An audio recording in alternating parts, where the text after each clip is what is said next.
From Saw 5 onwards, going to the cinema on or around Halloween to see the latest entry became a tradition. I would then buy the DVD afterwards, either straight away or when it was cheaper, depending on how good it was. I remember waiting a while to add this one to my collection, and honestly, I remember very little about the film itself. A lot was left unanswered after Saw 4. Where is Jeff's daughter? Will Strahm find her? How will Hoffman continue Jigsaw's legacy? Let's find out now. Here's my review of Saw 5.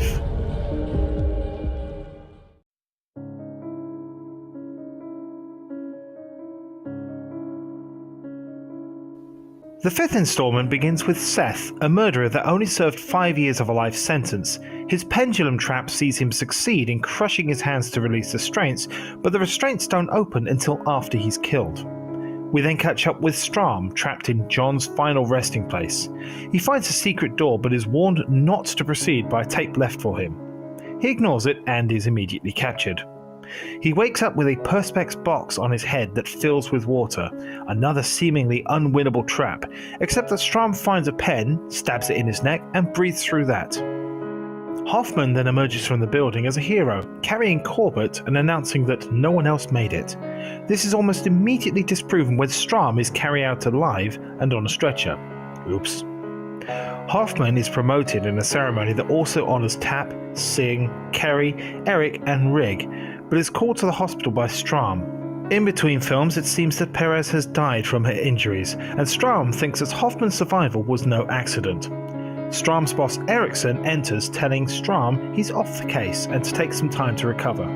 Strahm ignores this. Sense a theme here? He starts digging into Hoffman and the previous Jigsaw cases. He works out that Seth was Hoffman's sister's boyfriend and that she was the one that he killed. Hoffman set up the trap to disguise Seth's murder, something that John didn't approve of. Through a series of flashbacks, we see Hoffman recruited and trained by John to remain anonymous and carry out his work after he dies. Erickson, meanwhile, is led to believe that Strahm is the secret apprentice of Jigsaw. After Hoffman plants the seeds, Jill complains that she's been followed by Strahm, and Erickson finds Strahm's phone at the lair of Jigsaw's latest game. Aside from this, the only other interaction that Jill has with the story is to pick up a box that John left for her at his lawyer's, along with a videotape saying that she will know what to do. And of course, we don't find out what's in the box in this film. The main game of Saw 5 sees 5 people who've all been privileged but now only further their own careers.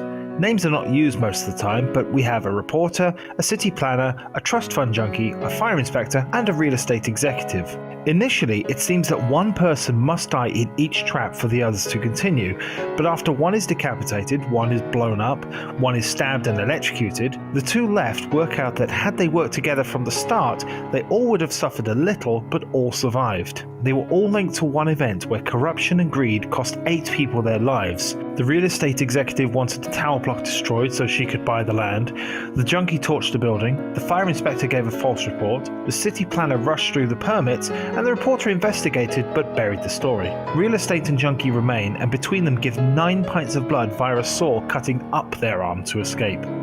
Strahm, meanwhile, has discovered Hoffman's hideout and finds a coffin-sized glass box filled with broken glass. He's told via tape that he needs to enter the box to survive the room. Hoffman enters and the two scuffle, with Hoffman getting trapped inside the box. The door locks as the walls close in and the box lowers into the ground. Strahm is crushed and Hoffman survives.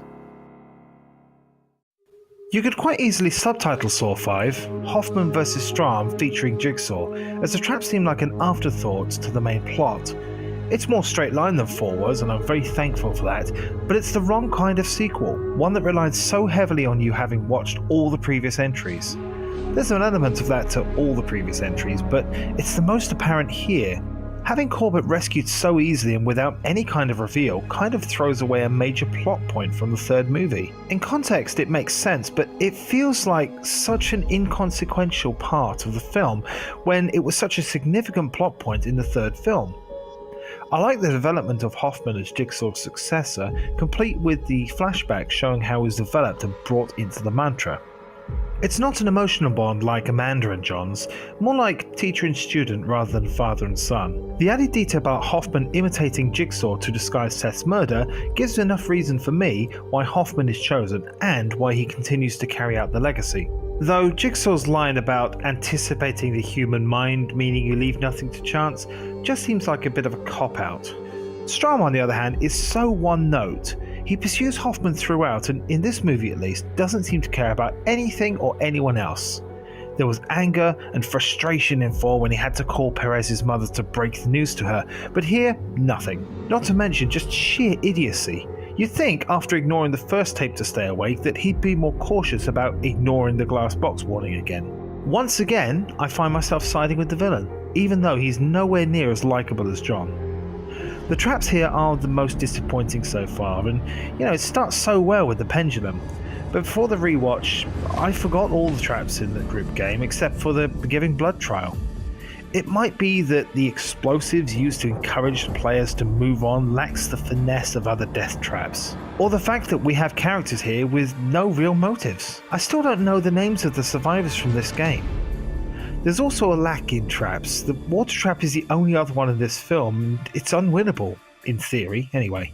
Strahm is very clever in finding a way out, but it's fairly sloppy from Hoffman. How do you call this a jigsaw trap with no video, no tape, no obvious way out? Unwinnable games have been called out before. Saw 5 is not as bad as I remember, it's just nowhere near as deep. Between this and 4, you have a well-balanced story, but presented as it is, it's like me on one end of the seesaw and my daughter on the other end. Really unbalanced. If I could sum this film in one word, it would be forgettable. It's a shame really, because there's some really good ideas here, and the Hoffman vs. Strahm stuff is pretty good, just not that fleshed out, and it can't really carry the whole movie by itself. So then, 5 down, 2 to go. Saw 6 is next to be tested, and I remember good things about this one, but then my views have greatly changed during this look back. In the meantime though, thank you very much for watching.